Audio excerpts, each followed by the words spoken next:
Hello everyone, আসসালামু আলাইকুম। সবাই কেমন আছেন? সবাইকে জুম্মা মোবারক। আজকে আমি রান্না করব একটু অন্যরকমভাবে। আজকে আমার রান্নাটা হবে মাটির হাঁড়িতে। আমি কখনো রান্না করি নাই মাটির হাঁড়িতে, তাই একটু নার্ভাস ছিলাম। আমি মাটির হাঁড়িটা দুদিন আগে থেকে ভালোভাবে ধুয়ে রেখেছি পরিষ্কার করে, আর এর ভিতরে একটু তেল মালিশ করে তারপরে আমি চুলায় বসিয়ে দিই। তো আজকে একটু টেনশনে আছি যে আমি আসলে রান্না ভালো করতে পারবো কিনা, যেহেতু আমি এর কখনো করি নাই। কিন্তু অনেক দিন থেকে ইচ্ছা ছিল আমি একটু মাটির হাঁড়িতে মাংস রান্না করব।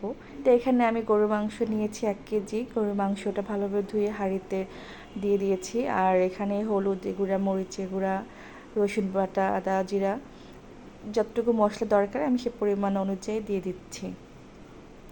আর ভালোভাবে মশলাগুলো দেওয়ার পরে আমি হাতে মাখিয়ে নেব। হাতে মাখিয়ে মাংস রান্না করলে কিন্তু খেতে ভালো লাগে। আর যেহেতু আমি মাটির হাঁড়িতে রান্না করব, তো এখানে তো আসলে আমাকে কষানোর কোনো অপশন নেই। আমাকে ভালোভাবে মাখিয়ে এটাকে ঢেকে দিতে হবে, যা ভিতর ও নিজের মতো হয়ে যাবে। আমি খুব সুন্দরভাবে নিচে থেকে মশলাগুলো, মাংসগুলো ভালোভাবে মাখিয়ে নিচ্ছি, যাতে প্রত্যেকটা মাংসে মশলাগুলো লেগে যায়।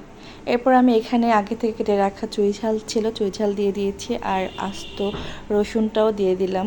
আস্ত রসুন খেতে কিন্তু মাংসে অনেক ভালো লাগে।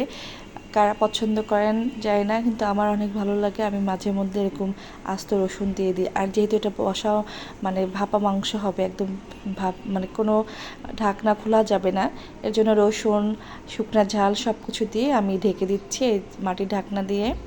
তো এখানে মাটির ঢাকনা দেওয়ার পর আমি একটু আগে থেকে ময়দা করে পানি দিয়ে মাখিয়ে রেখেছিলাম।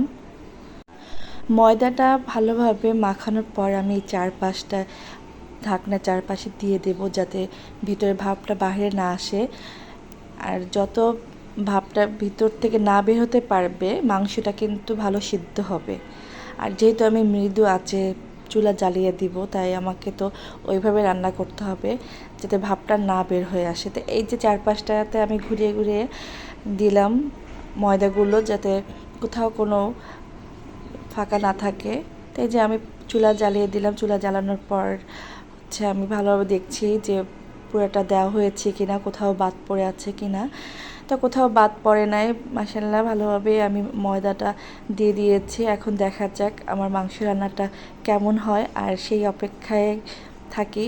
দেখা যাক মাংস শেষ পর্যন্ত কী হয়। এই যে আমার রান্না চলছে, চারপাশের আমি একটু ঘুরিয়ে দেখছি কোথাও থেকে ভাপ বের হচ্ছে কি না। না, কোথাও ভাপ বের হচ্ছে না, খুব সুন্দরভাবেই রান্না চলছে। আর ময়দাটাও বেশ আটকে গিয়েছে এখন।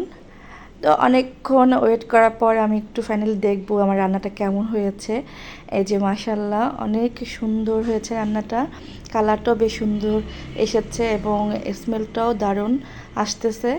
তাই এই যে আমার রান্নাটা করে তো আমি ভীষণ খুশি, যে আমি কখনো করি না, আজকে ফার্স্ট টাইম করলাম। তো কেমন হলো আমার রান্না সবাই দেখে বলবেন। আল্লাহ হাফেজ, সবাইকে আবারও জুম্মা মুবারক।